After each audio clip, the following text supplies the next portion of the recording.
Good evening and welcome to the Ford Presidential Library. My name is Joel Westfall and it is my absolute honor to serve here as the Deputy Director of both the library here in Ann Arbor and the museum in Grand Rapids. So tonight's program is brought to you by the National Archives and Records Administration as well as the National Archives Foundation. Primary support for tonight's program comes from Armed Forces Thanksgiving, whose mission is to raise awareness and dialogue on the contributions military personnel have made and continue to make on behalf of our country. Tonight's program is part of a very special series of lectures related to the Vietnam War, which we are presenting both here and at the museum in Grand Rapids. We are very grateful to all of you who are either friends of Ford or a contributor to the Armed Forces Thanksgiving. Thank you very much for those of you who support these foundations, for it is your ongoing support that make public programs like this possible. Since this is a special series to honor veterans who served in Vietnam during the period of war from November 1955 through May 1975, I would like to begin by inviting all of the Vietnam veterans present this evening to stand or raise your hand.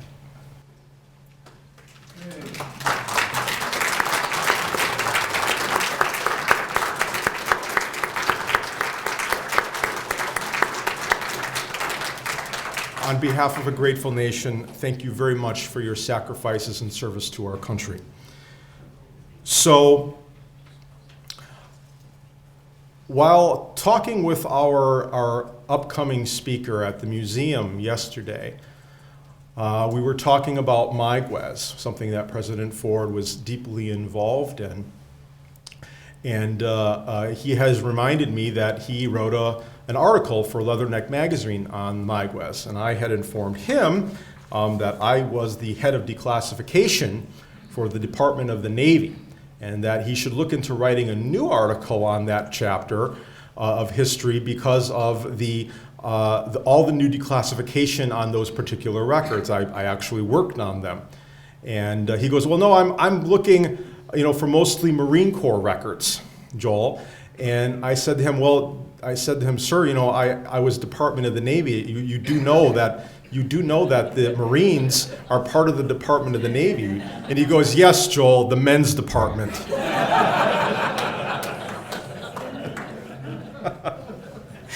So,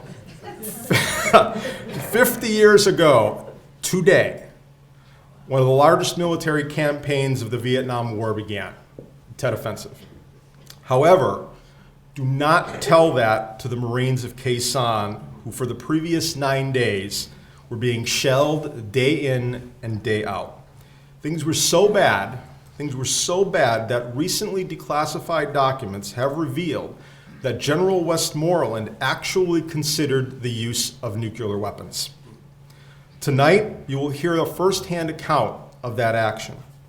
And when I asked our speaker, how would you like me to introduce you, Dick? He told me, just tell him I'm a Marine. So ladies and gentlemen, I would like to introduce Marine Colonel Richard Camp. Thank you, Sheriff. Thank you.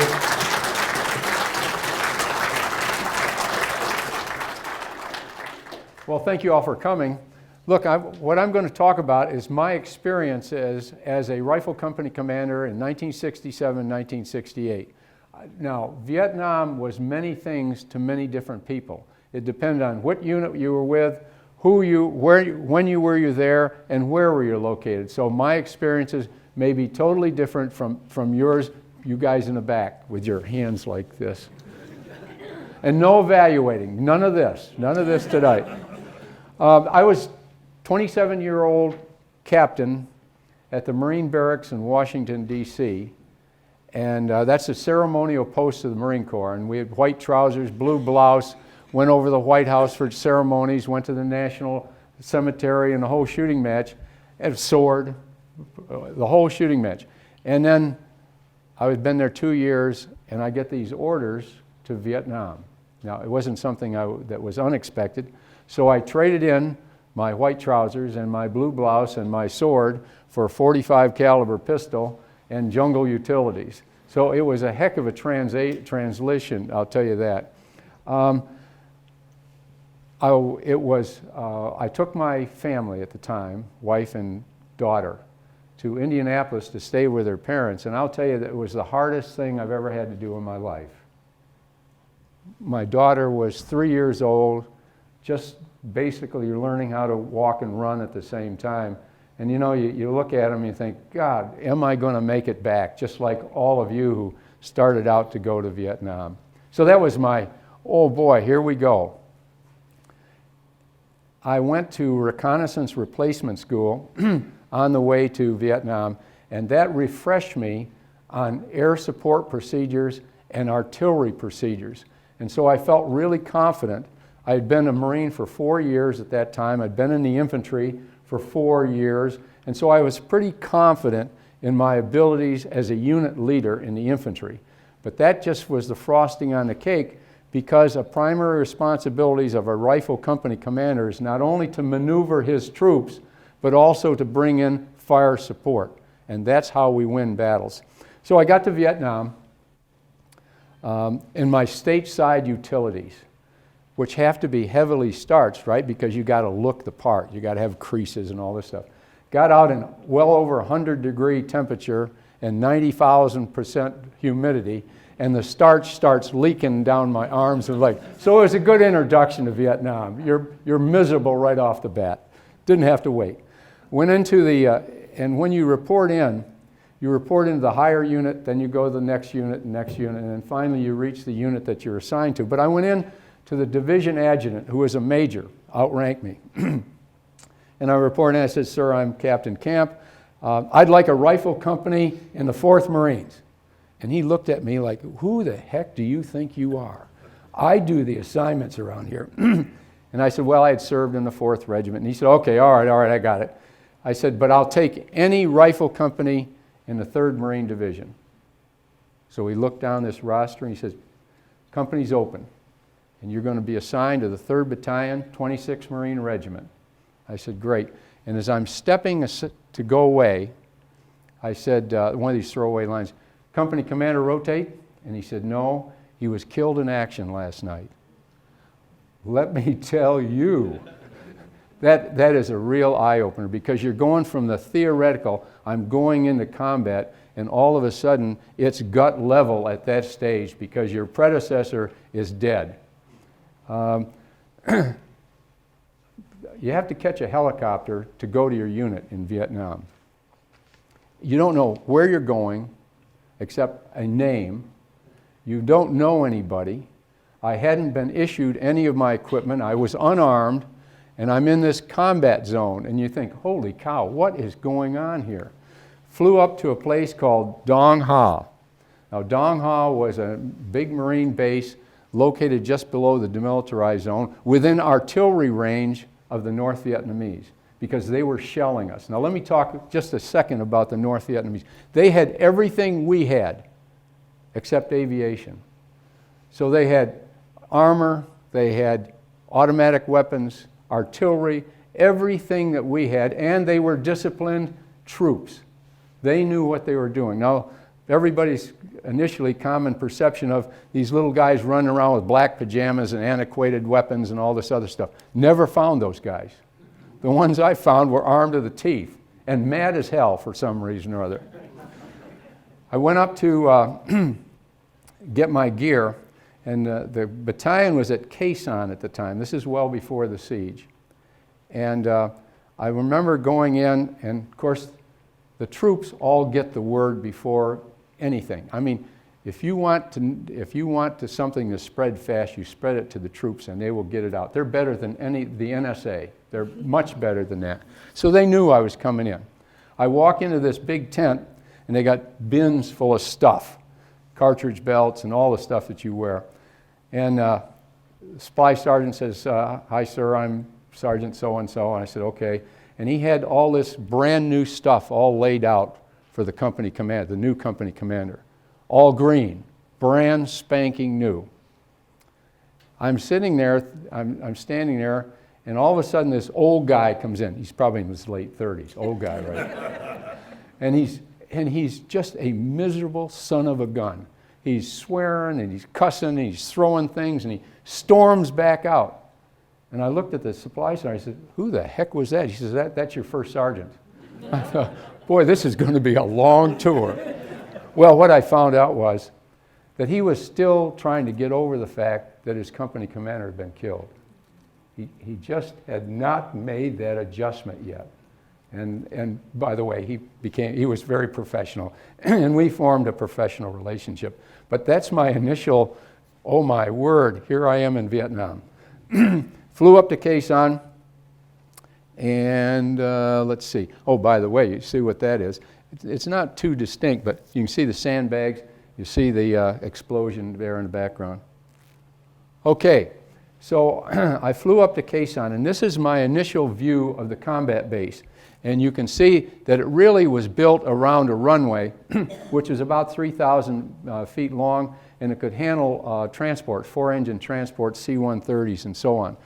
In fact, you can see two of them right here. This is much before the siege, by the way, and you can see them, they're unloading things here. This is called the LSA, Landing Support Agency, and you can see the helicopters over here. And this was what we call downtown ground zero. All the regimental command post was down here. These are all Southeast Asia huts, the whole shooting. You can see this tremendous valley over here. Uh-oh, what have I done? Boy, I'll tell you, I'm in deep trouble. Oh, there we go. I'm technologically challenged. So that's what it looked like, and that's what you see. Now, look at that area around there. The hills up here, how green it is. By that way, that's all triple canopy jungle. I mean, this is honest to God jungle with tigers and elephants, and I used to say elephants and tigers and bears, oh my, but that's the wrong saying. So here they are, and that was my initial view. I reported in, and the battalion was out in the field. When I say out in the field, they were out in these hills area. Flew out, and one of the things is, again, you don't know anybody. Nobody's wearing any rank, and so you could be the general, you could be the colonel or whatever it is, and you wouldn't know it. So I was kind of anxious because I was supposed to meet the battalion commander. And this old guy again comes up, late 30s, and he says, sticks out his hand and says, "Sir, I'm Sergeant Major so-and-so." So I'm over the hump now. I got somebody who's going to introduce me. So he takes me over the side and introduces me as the colonel. By the way, they are stinking. Utilities are dirty. They hadn't shaved. There's salt rings underneath their arms. I mean, this is the grunts, ladies and gentlemen. This is the infantry. It's a miserable experience. It doesn't get any better than this. You'll be lucky if you get a shower every week or two. So I meet the colonel. Now, I'm the new guy. I'm 1/4 of his unit leaders. I'm a company commander. He has 4 of them. And I'm expecting for him to say, "Give me your background. I'm going to give you the word on how to run your company and my battalion." So I'm ready for this. He takes me over the perimeter. He says, "What's your first name?" I said, "Dick, sir." He said, "Well, Dick, your company's over on that hill, and there's 15 hills over there." So, you say, "Oh, yes, sir, I got it." Okay. And he said, "Do you have any questions?" I said, "No, sir." He said, "Okay, go get them." That was my brief coming in to the 3rd Battalion. Unbelievable. I mean, literally, it was nothing more than that. Helicopter comes in. I pick it up. We fly it over. I land on this hilltop in this mass of humanity. The perimeter is all set up. By the way, a perimeter is on the military crest, and they had dug foxholes. As I flew in, I looked at the perimeter, and the machine gun, one of the machine guns didn't look right to me. It didn't look like it was on at the right location. Because you put machine guns where they can best get fields of fire, right? In case they come in on you. So my executive officer, whose name was Gerald R, he was 3 hours away from his PhD in physics, just a typical Marine officer. And I said, after we introduced ourselves, I said, Yak, I'd like to walk the perimeter. He said, yes, sir. So as we're walking along, I get to this machine gun, and I said, I want you to move the gun 5 feet over this way. Oh, are you kidding me? It took them 2 hours to dig that machine gun pit. And now here's this new guy coming in who has they don't have any idea who this guy is. And he's saying, well, move it 5 feet over here, because it was a better position for that gun.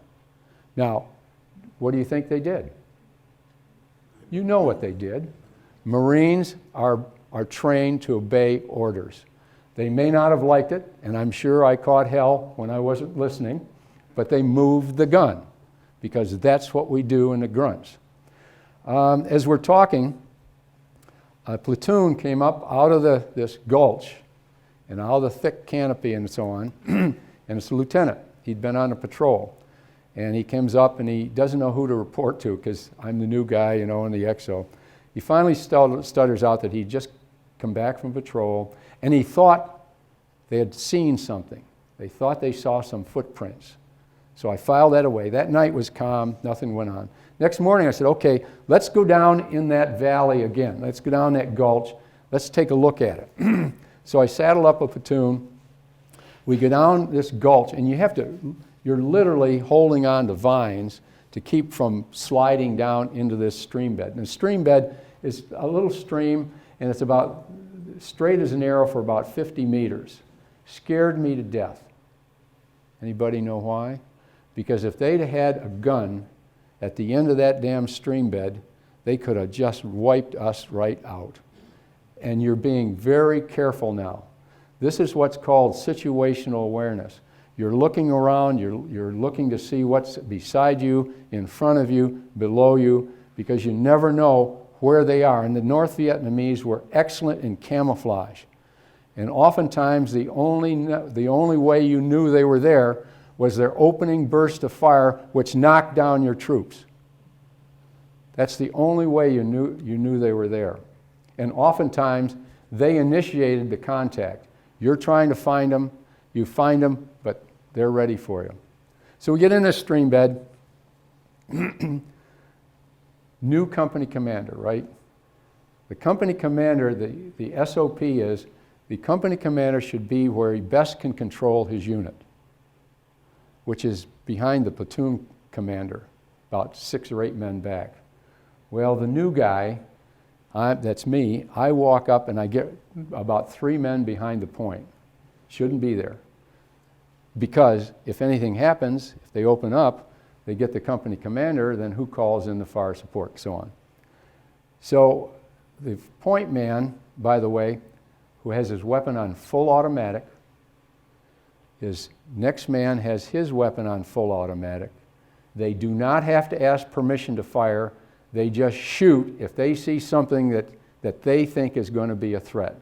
No questions asked. That's their job. Because if they don't do it first, the other guy is going to do it to them, and they're dead. So, okay. He kneels down beside this tree, and I come up beside him, and you're, by the way, you can't, you're really quiet. It was so quiet that I could hear the stream run over make the tinkle sound as it runs over the rock. You could literally hear insects in the air. Everybody's being very, very quiet. And I look down, and he looks up, and he can't believe that here's this captain. And we look at this, and it looks like a tire track. Now, I'm new, all right, but how many vehicles do you get in this stream bed? Well, you don't. The North Vietnamese had what they call a Ho Chi Minh sandal. And a Ho Chi Minh sandal is they cut a tire and make it the size of their foot and use rubber straps, and that's good for 1,000 miles. So here's the evidence that somebody's there. So you use hand and arm signals. I gave him a hand and arm signal to go to the left branch of this stream. And instead of falling back to where I should be, I felt back to about the 3rd man in the column. We walk up just a little bit, and all of a sudden I just happened to look up, and this guy, the point man, falls back against the stream bank, yelling, "VC, VC," and opens fire. Immediately opens fire, and before I can even react. Now, it takes us a while to develop a sense of what you should be doing. You know, you're still, oh, what's happening? Instead of reacting. And as you get more experience, you react very quickly. Well, I wasn't. Platoon sergeant throws me aside, has the pin out of his hand grenade, and yelling, "Grenade," and he throws this grenade, hand grenade, right in this embrasure. The point walked right by a bunker that had the embrasure, and if anybody had been home, he'd been a dead man. Fortunately, nobody was home, and we discovered this bunker complex. Now, that was the first indication that something was going to go on up there, and I didn't realize it. Okay, the next indication is I was in my foxhole, and for you grunts back there, I dug my own foxhole. My radar operators didn't do that. And it's late in the morning or early in the morning, and you have it's almost like there's a curtain around you, you know, it's an aura.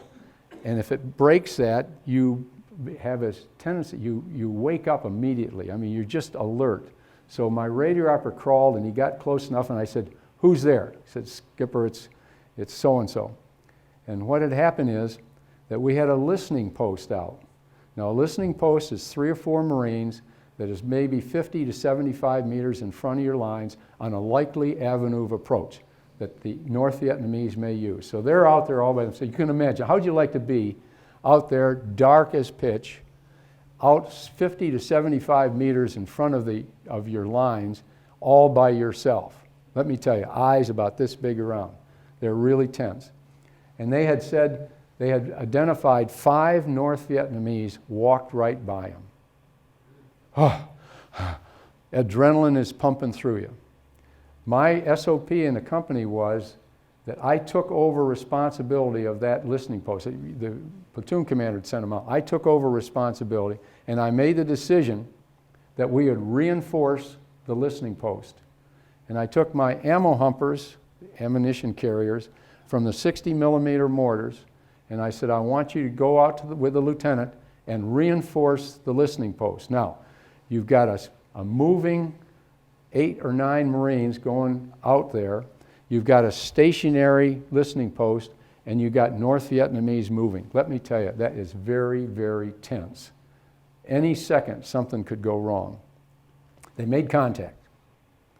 They let me know they made contact. I said, get online, and I'll start illumination. So my mortar section leader threw an illumination round up, and of course it turned night into day, because I thought that it would be better for us to have light rather than be in the dark. I'm listening now, and I'm literally like this. I'm hyperventilating a little bit too. And all of a sudden I hear boom, boom, and then a tremendous volume of fire. Automatic weapons fire, the whole shooting match. I had alerted the lines that we were going out, but they didn't get the word, and this Army 40 millimeter starts firing out our way. So I brought them in. I said, get in here before somebody gets hurt. So they come up to my CP, and everybody is talking a mile a minute. I mean, these kids are pumped. The adrenaline is just going through them. I finally had to say, shut up and sit down. They're all like this, you know. Okay, Dad. I said, Lieutenant, what happened? They got online. The Marine in the middle sees something, and he says, who's there? Oh, my God, don't do that. You shoot, for Cripe's sakes. Who the hell do you think is there? And they did, and they fired 2 rounds right over his head with a pistol.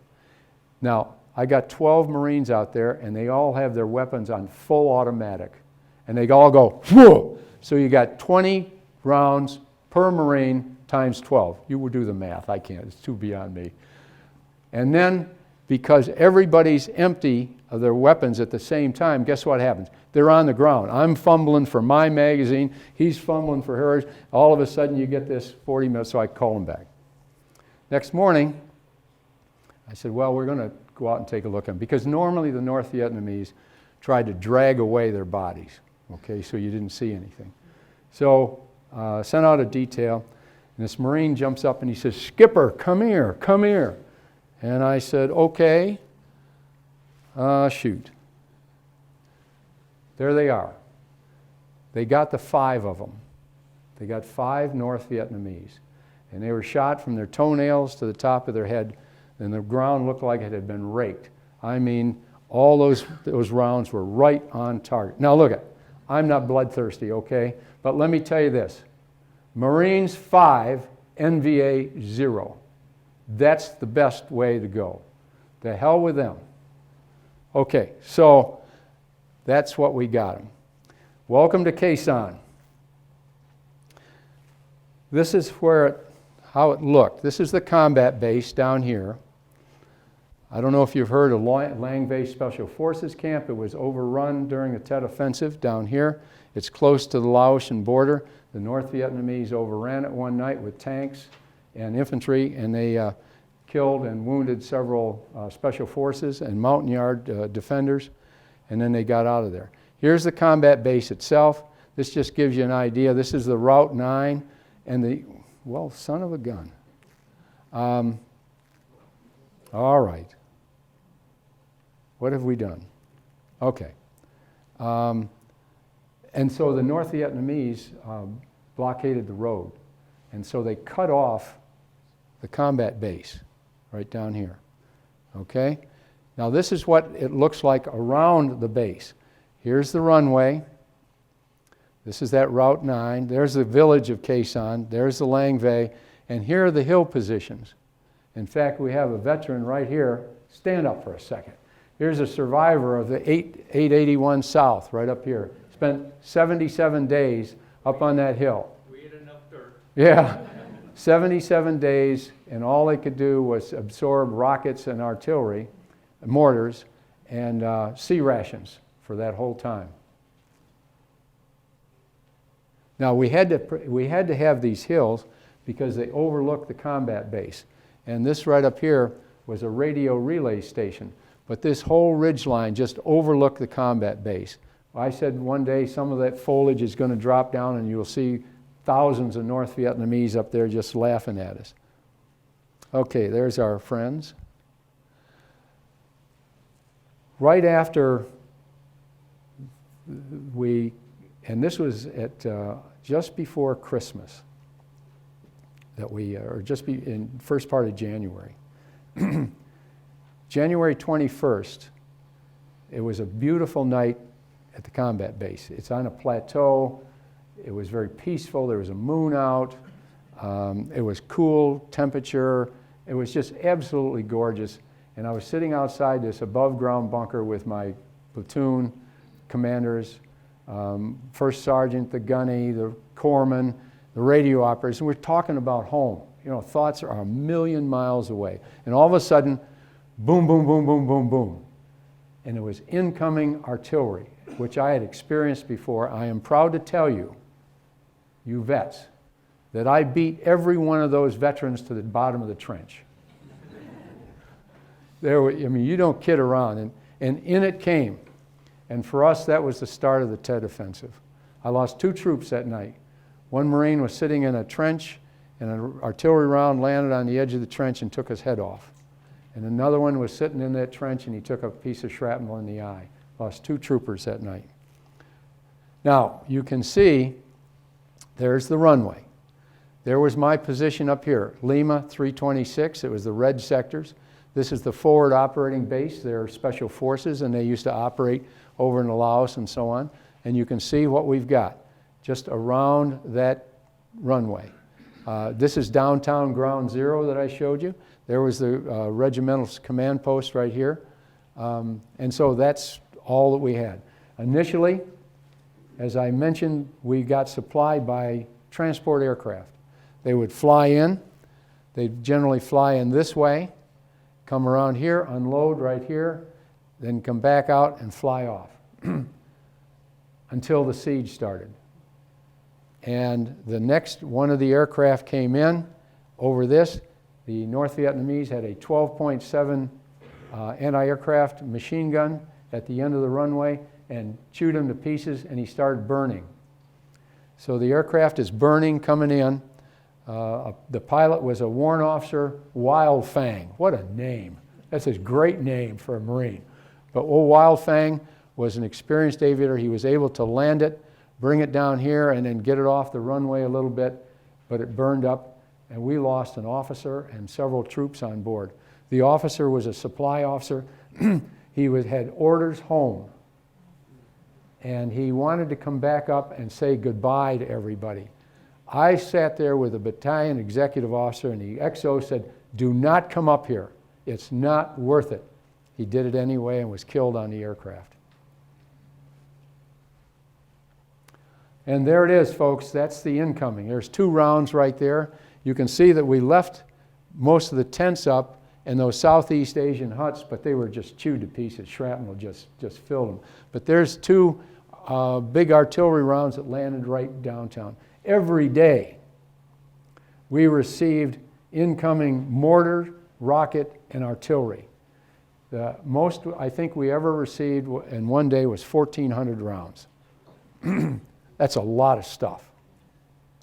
I will tell you this, folks. Being under incoming is absolutely terrifying.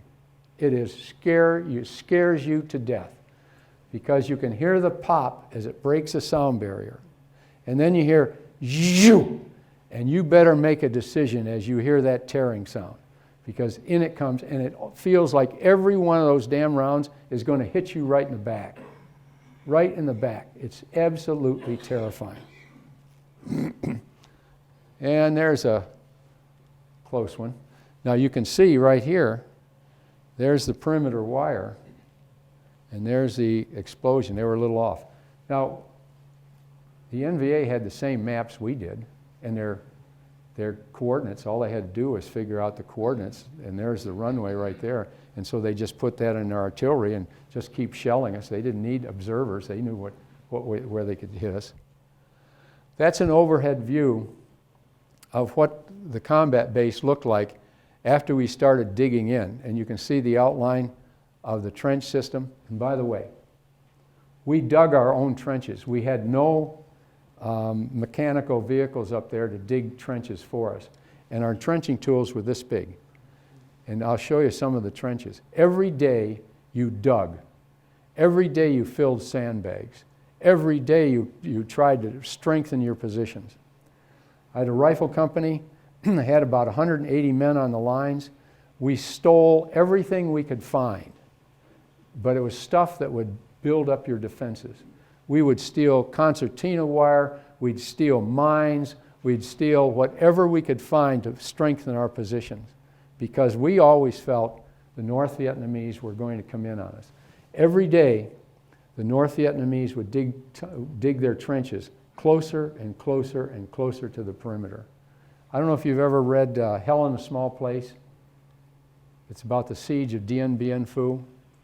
We had the book up there, and we were starting to read it, and I said, "Oh, I don't want to get to the end. I don't know what happened."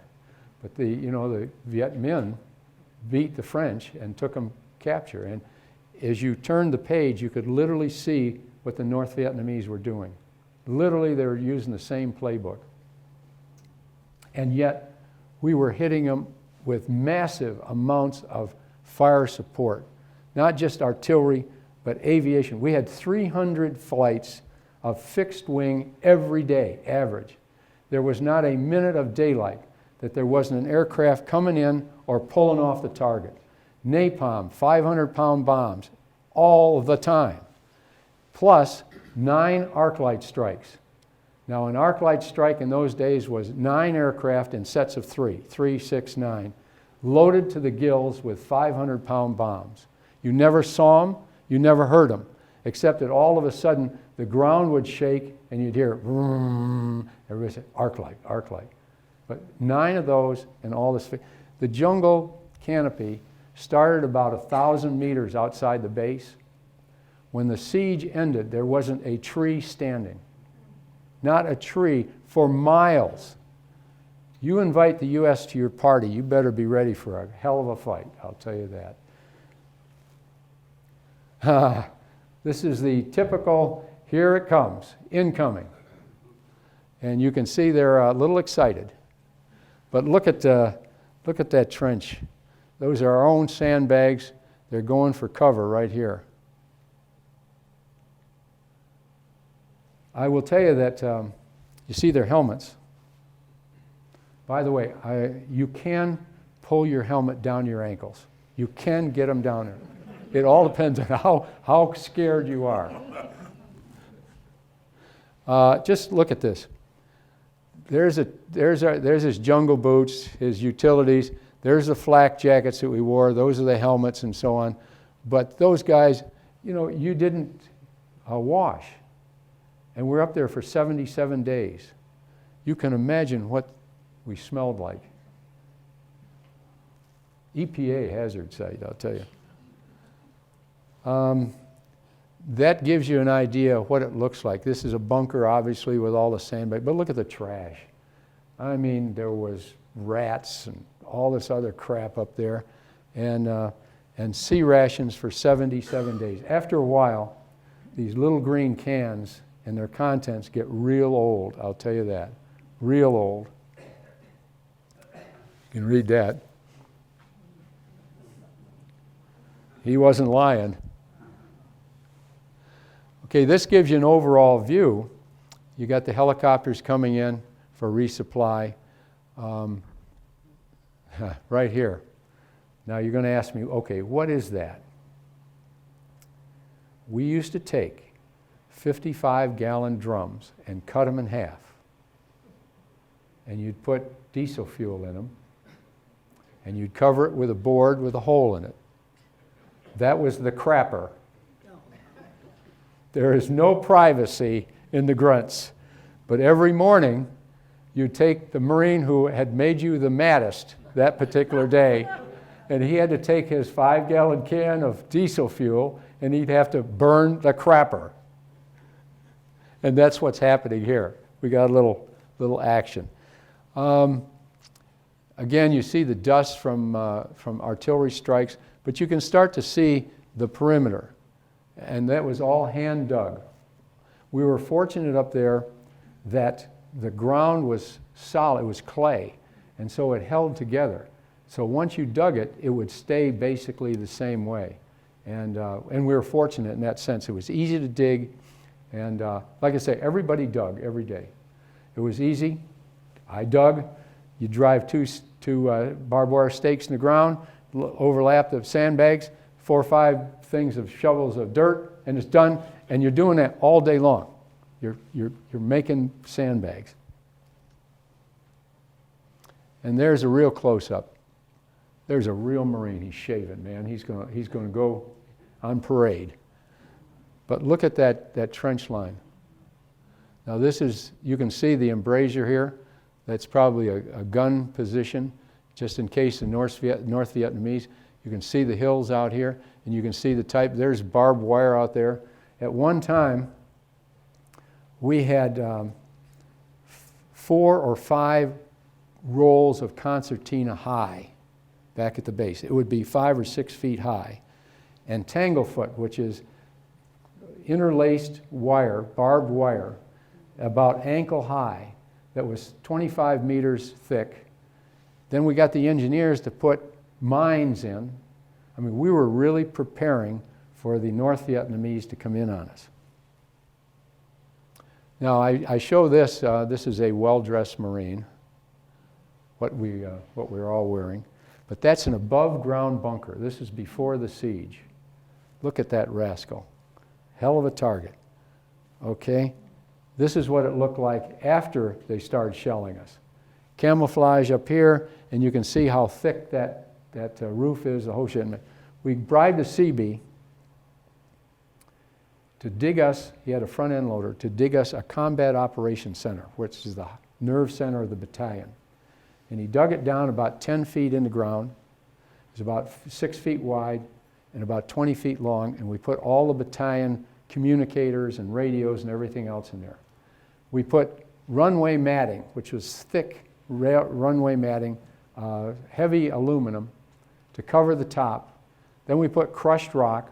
We took expended artillery rounds and upended them, put more crushed rocks and sandbags. So we ended up with about 6 or 7 feet of overhead cover on that bunker.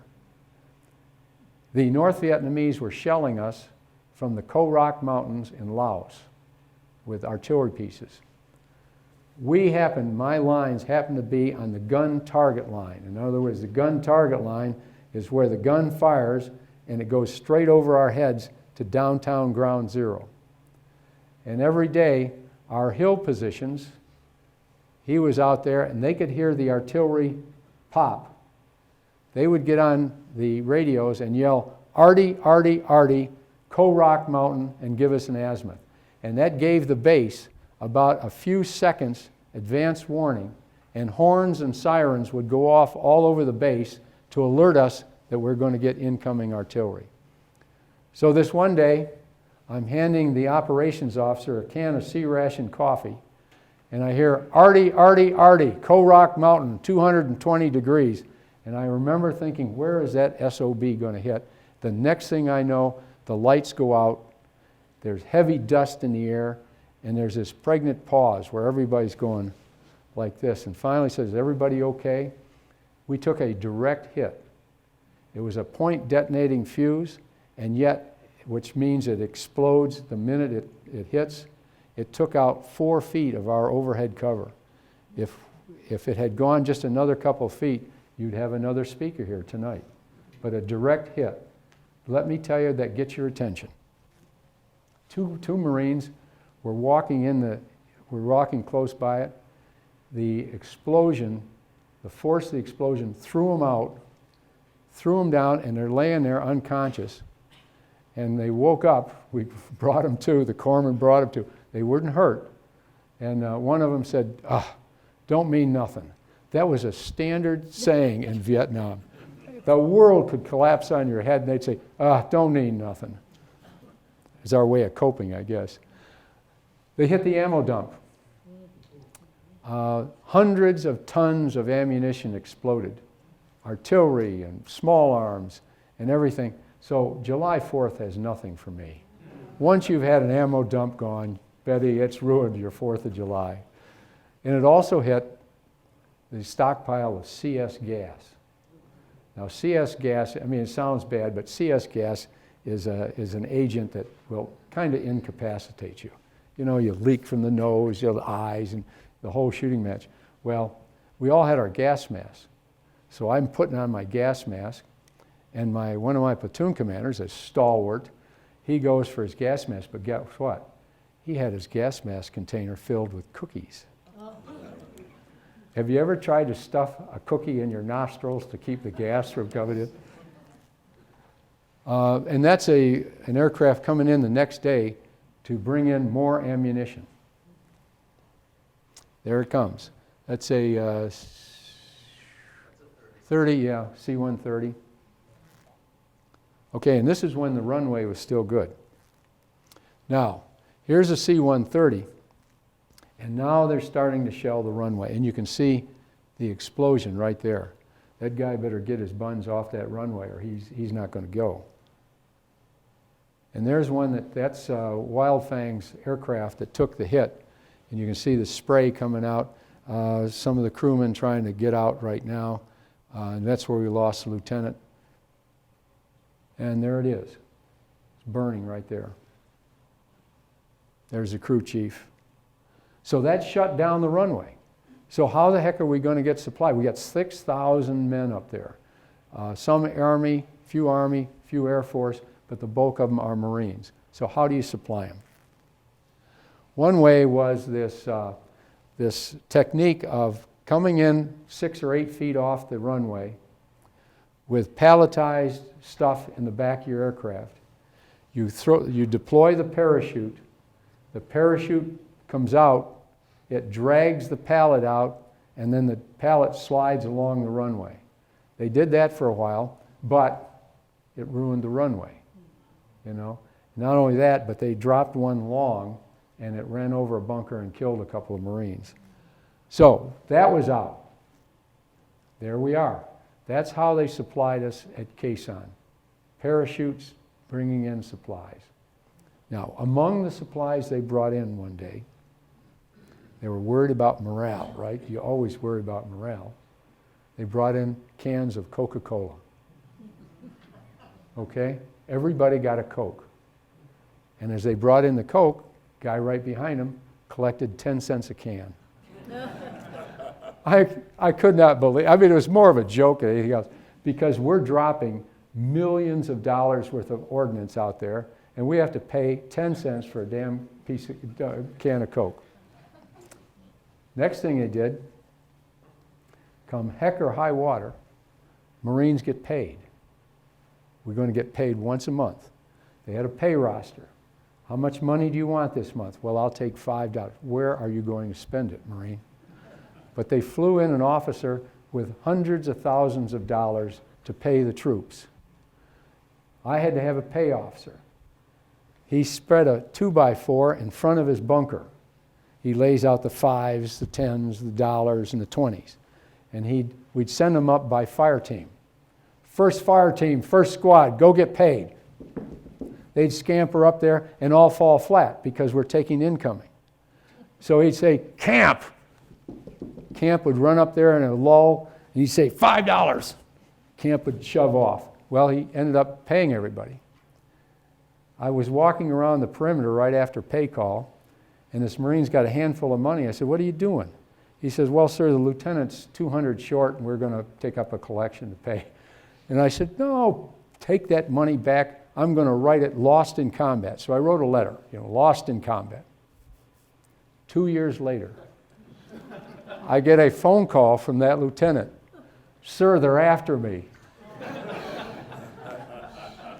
Wrote another letter. There's the drop zone. Every day, 1st Battalion, 9th Marines had to go out and clear the drop zone because the North Vietnamese would come in and try to ambush the guys who were going out to collect the parachuted supplies. So there was a fight every morning out there to get it. But here it comes.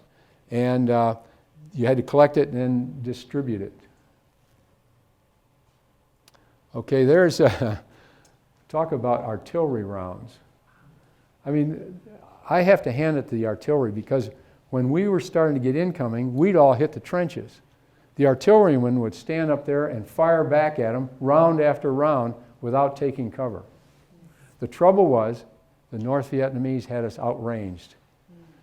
Our guns couldn't reach their guns, but we had a secret weapon, air power.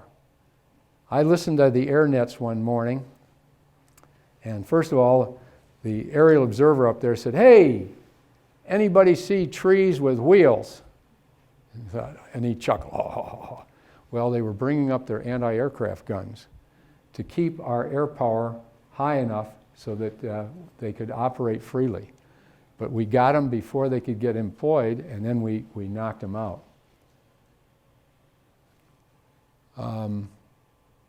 We had a terrible incident up there.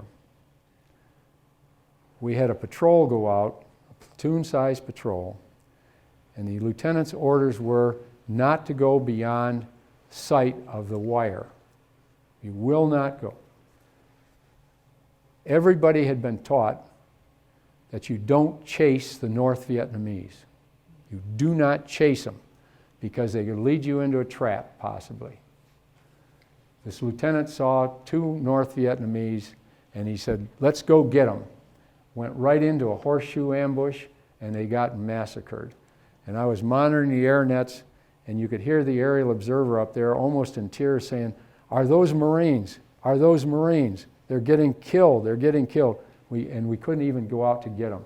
And so every day, for the next 30 or 40 days, this one aerial observer had to go up there and visually sight the location of the bodies so we could recover them after the siege.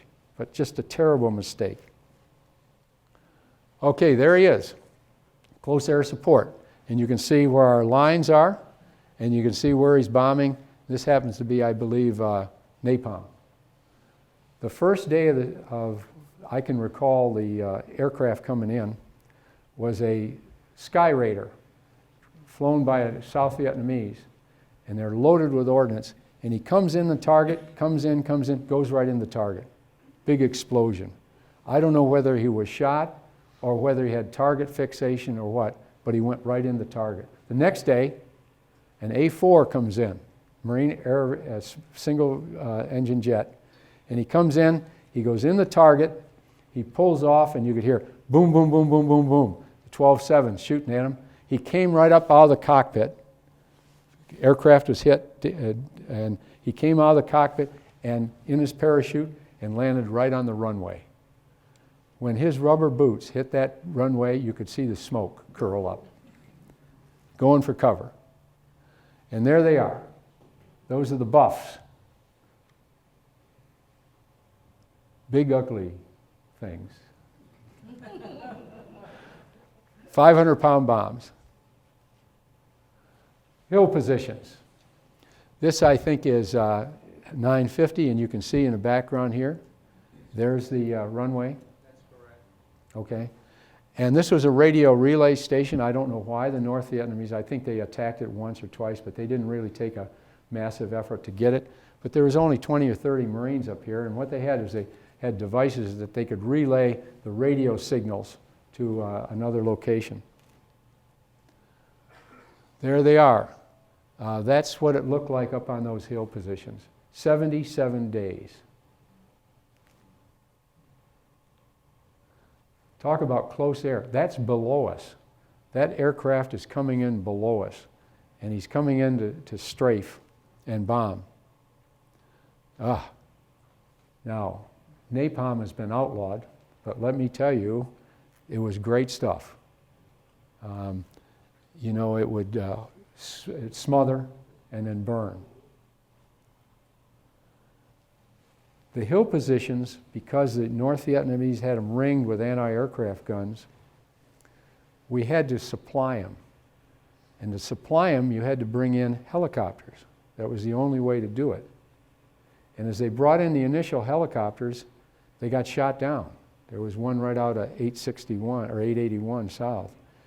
So they had to devise a strategy to be able to bring in the supplies without losing the helicopters. And what we did, it was just like an amphibious landing. They would bring in aircraft and they would bomb and strafe all around these hills.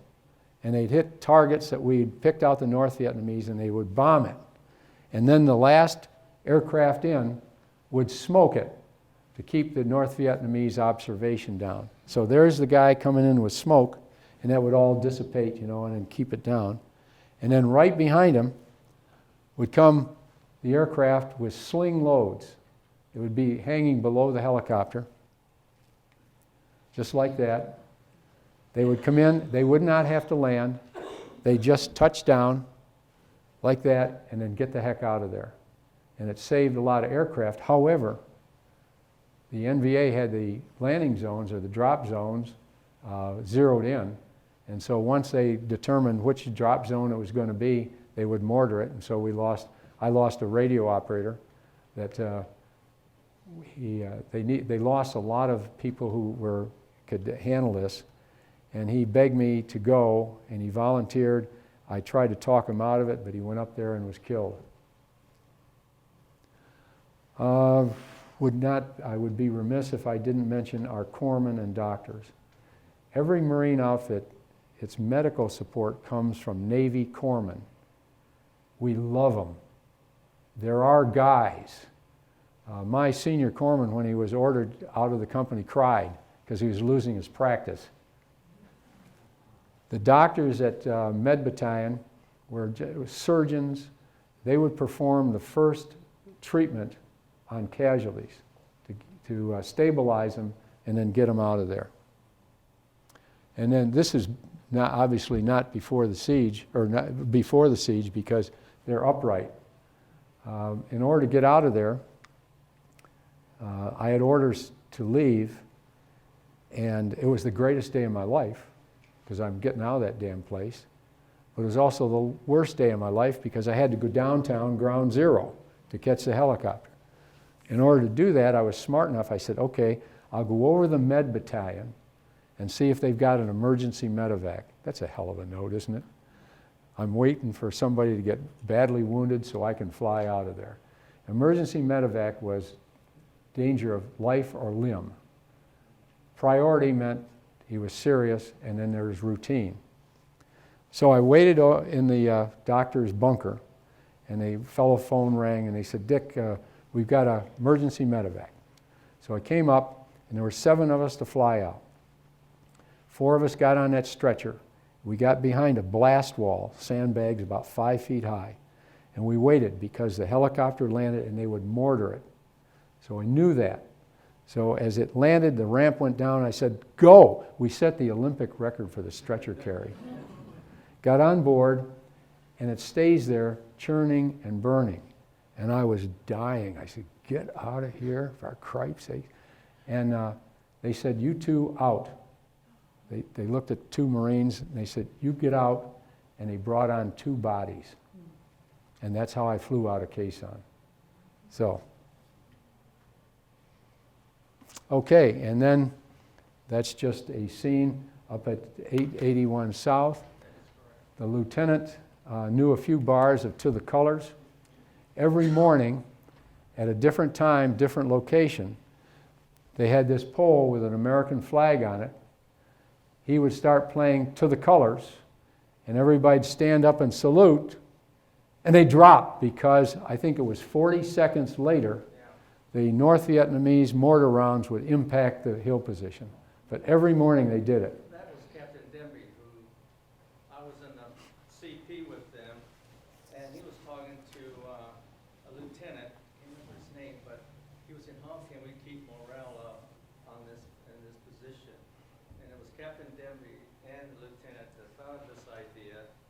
And yes, when it was up like this and the bugle, everyone said it's time for breakfast, and here it came, one round after another. Yeah. To hit us.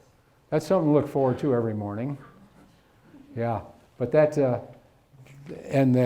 they got dozens and dozens of American flags. Once this hit the news, they got dozens of flags sent to them.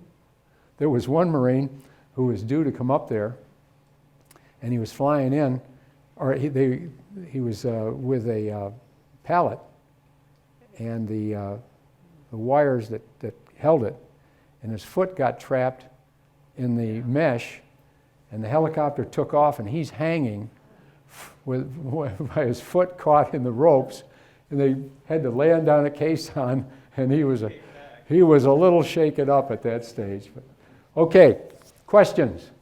Can I answer anything?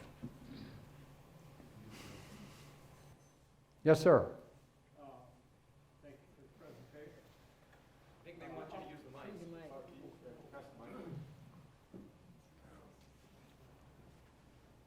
Well, yes, ma'am. First, yeah. Yes, thanks for your talk. It really enhanced our knowledge of what it was like in a very personal way.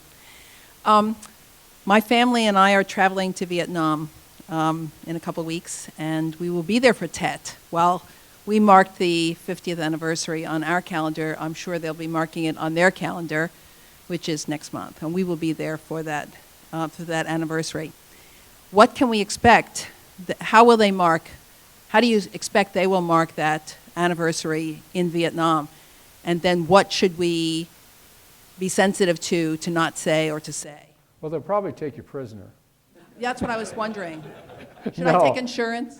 I went back in 1998, and the war is over. I mean, it's over, and they will treat you very well because they're a very vibrant country now. Their people are young, they're motivated, they want to earn a great living, they want to build the country up, and so you'll be well treated as you go to Vietnam. But watch out for dollar shock. I will tell you, when you stay in the hotels in Saigon or the major cities, it's going to cost you an arm and a leg. Well, it's prepaid, so Oh, you we've lucky already devil. lost our arm and leg. You lucky devil. But yeah, I mean, and really, you just treat everybody with respect as they would you, and you'll be okay. But will they mark it in any way? Will they? I mean, they're going to have I'm sure they Tet. will. I'm Yeah. sure they will. They will, you know, their religious nature, they will have celebrations and so on. When I went back in '98, there's an obligatory tour in Hanoi. Are you going to Hanoi? Yes. Okay. There's almost an obligatory tour of their museum, their war museum. They won.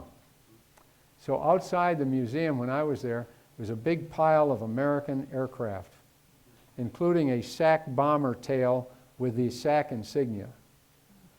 I was okay with that until I went into the museum itself, and there was a cage fronted by chicken wire and had all the helmets and ID cards of the pilots they shot down. That got to me. I bet. But, hey, they're a vibrant people, and if you look, most of our clothes comes from Vietnam now anyway. Yes. Thank you. Okay. Good luck. I think you'll have a great time. Colonel, do they pay you in American dollars or MPC? Military payment certificates. Okay, they didn't want to have greenbacks floating around, so they developed what they call military payment certificates in different denominations, and that's how they paid you. Yes, sir. Just wondering, broadening things out a little bit, what was your opinion back then of General Westmoreland and your opinion of him today looking back? Okay, good question. From my perspective as a rifle company commander, I could have cared less. I could care less about Westmoreland, what was going on in this country. All I cared about was the Marine right here and the Marine right there, and what's 1,000 meters in front of me that can kill me. So as a grunt, all that stuff goes by the board. But now, what did I think of Westmoreland? I don't know. I'm more upset with McNamara. I wouldn't walk across this. That's my personal comment. Yeah, I mean, how can you say that he's lost faith in the war and he's still sending our men over there? Come on, give me a break. Okay, sorry, I didn't. Little political comment there. Yes, sir. Up through Christmas, I think even into January, President Johnson, Secretary McNamara, and General Westmoreland were all saying we're about to turn the corner. What was the sense of men on the front? Did they know something like Tet Offensive, feel that it was coming? No, let's go back to my comment just a minute ago. Don't care. I mean, you know, you're so wrapped up in trying to stay alive and keep your troops alive, could care less about that crap. Now, the Tet Offensive of 1968, Tet, by the way, is their major holiday. It's like Christmas and New Year's and your birthday all wrapped up into one. The South Vietnamese generally goes home. There was a truce. We're not going to fight. The South Vietnamese army, a great portion of them went home to celebrate. The North Vietnamese said, ha ha, gotcha. And they launched a major offensive throughout the country. They had something like 38 major population centers to take them over. Hue City, Khe Sanh was underway, and Saigon. Saigon, as we all probably know, sappers got close to the embassy, and there were photos of military American MPs dead in the embassy garden. And at that stage, this major uprising, excuse me, we basically killed the VC infrastructure because they surfaced and we gunned them down. Politically, however, they won the war. I maintain that at that Tet Offensive of '68, they basically won the war because the American public said, we're out of here, no more. And it took us 7 more years to get the heck out of that country, excuse me. Damn, it's that booze you give me. Yes, sir. Yeah, I was intrigued by your referencing we had to steal this, we had to, grab that. I'm thinking you're at the gates of hell, and who cares whether you steal something from a base on which nobody else would want to go? I guess my question is, what do you mean when you say we had to steal this? Well, because I stole you're it. trying to survive. I stole it from the guys beside me. I mean, I need it more than that company did. Literally, I mean, you just figured, and the Air Force got mad at us because we were stealing the runway for overhead cover. But it was just, you picked up everything you could find. There was an artillery unit up there, and normally they have X number of 50 caliber machine guns. Well, they weren't using them. So I went over and said, hey, let me borrow your 50 calibers and I'll protect you, okay? So they gave me their 50 calibers. The mountain yards that I told you, the defending Langvay Special Forces camp, when it got overrun, there were a lot of survivors, and they worked their way on up, and they were working their way up, and they got right in front of us, and I had the only gate in that particular area. And so here are a couple of hundred mountain yard villagers with their women and children, and some of them are injured and so on, and the South Vietnamese won't let them in. They said, we're not going to take you. Come on, give me a damn break. So I was really upset. Everybody was upset, and they put pressure on the government, and they finally evacuated them. But they had weapons. And this Army Special Forces major came up to my unit, and they're my Marines, right? If you want to use my Marines, by God, you better ask me. He never asked me. He just said, hey, you Marines, get over here and get those weapons. Well, they're going to do it because he's an officer. So they get the weapons. He says, put them in that truck. He's really a nasty guy. And so he comes back, not a weapon in sight. Those rascals stole everything they could get their hands on. It's a wonder they didn't take his vehicle. He gets all upset. He comes storming over to my command post. And, you know, he's really being a nasty guy. And he says, who's in charge? And I said, well, I'm Captain Camp. I'm the company commander. He said, you know, your Marines are thieves. I said, whoa, wait a minute, Major. They're Marines. And if you look around, they're all armed. And they will do what I tell them to do. Hint, hint. So we had an agreement, a meeting of the month. And then I had to send the platoon, my gunny around and the first sergeant, because they had all these World War II carbines that they got from the mountain yards. I said, whoa, no, no, no, no. We're not going to give Marines a weapon they haven't trained with. Get those back in here. But we did gain some machine guns and things like that. But it was really interesting. I mean, you just, if it wasn't nailed down, we might be able to use it. A little story, and I don't want to bore you here, but we were sitting on the runway at Dong Ha, waiting to get airlifted out. And I happened to glance up, and there was one of these portable refrigerators sitting there, just sitting there. It was going to be evacuated. Somebody was going to take it to their whatever. And I looked around, it's gone. I mean, it's gone. And I thought, uh-oh. Well, this guy comes over, he's mad as hell.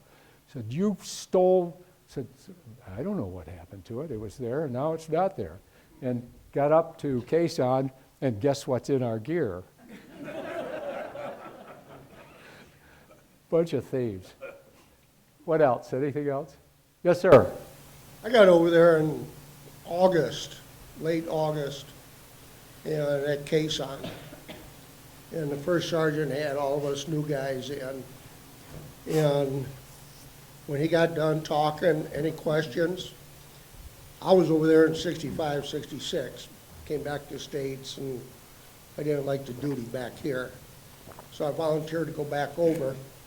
Anyway, when he asked about any questions, I said, sir, can I get back out in the field? And I told him what I did. And he says, no, we need you here on the main base. If I saw that first sergeant right now, I'd give him the biggest kiss I could give. Sometimes. I was up on 950. Oh, okay. And not when the siege was going on, but early. And that whole, like you said, the canopies and everything, it was just beautiful. It was beautiful. And then when we left out of there was nothing. Yeah. Yeah, they really, I mean, they took that triple canopy, John, and just devastated, just took it right out of there. Yeah. My youngest son come home from school one day, and he was third grade or so, fourth grade, and he said, Dad, you guys lost the war over there. I got hot. I said, Robbie, we did not lose the war. I says, our congressmen and people back in Washington, D.C. are the ones that lost it because they would not let us fight this war. If they'd have let us fight it like it should have been fought, it would have been over in 2 or 3 years. And that was it. Yeah. Well, I'm going to tell you this. We were winning when I left. So whoever came in behind me, they lost the country. Okay, thank you. Hello, Colonel. Thank you so much for your talk and sharing your experiences with such heart and humor. I wanted to thank you and all the people in the audience that have made their sacrifices. I was born in Vietnam, and I came here. I was evacuated in the last few days. My father was a lieutenant colonel. He stayed to fight, and he in the South Vietnamese Army, and he came. We actually, when I met him, we were going off to college together. Oh my But my young cousin is in a U.S. Marine right now. Oh my gosh. Yes, and I just wanted to thank you all for your sacrifices. That it's not lost upon many of us. So. How did your dad get out? He was in a prisoner of Re-education camp? re-education camp for 10 and a half years. Oh. And came over 15 years later. So, but I'm a professor at the university right now, and so I really appreciate all that you've done. And I do have a question. I was just wondering what you thought of the South Vietnamese that worked alongside with you. He was a lieutenant colonel. He was trained at Fort Sill. Oh, yes. But he's a Vietnamese Right. person. Unfortunately, I didn't operate with the South Vietnamese Army, except there was a 37th Airborne Battalion, Ranger Battalion, that they brought up to Khe Sanh, and they had a section of the lines. And they did a good job. One night, for example, intelligence said, they picked, we were monitoring the North Vietnamese radio nets. We had special units that monitor their radio nets, and they could give indications and so on. And they said that there's a battalion of North Vietnamese that's assembling down south of the combat base, and they brought in an arc light strike. Oh, it was 800 meters away, the closest arc light strike we had, and just was absolutely devastating and just wiped out that battalion.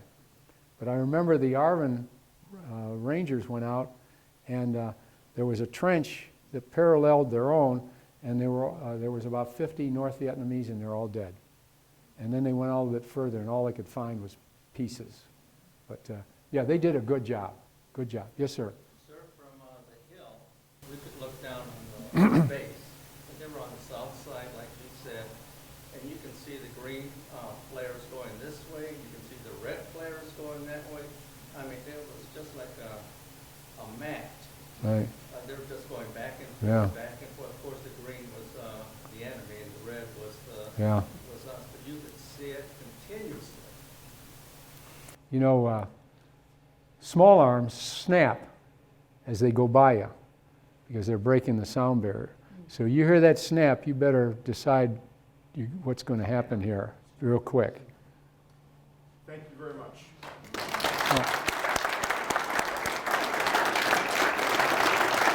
Oh, thanks. So just a very small token of our appreciation for him, for Colonel Camp doing this wonderful performance tonight. I'm going to give a Marine Colonel one of his greatest desires, a book about a ship. Thank you. So that's the integrity at the Hoorah. helm, Gerald R, the brand new Gerald R Ford commissioning book. Enjoy it, sir. Thank you. Thank you.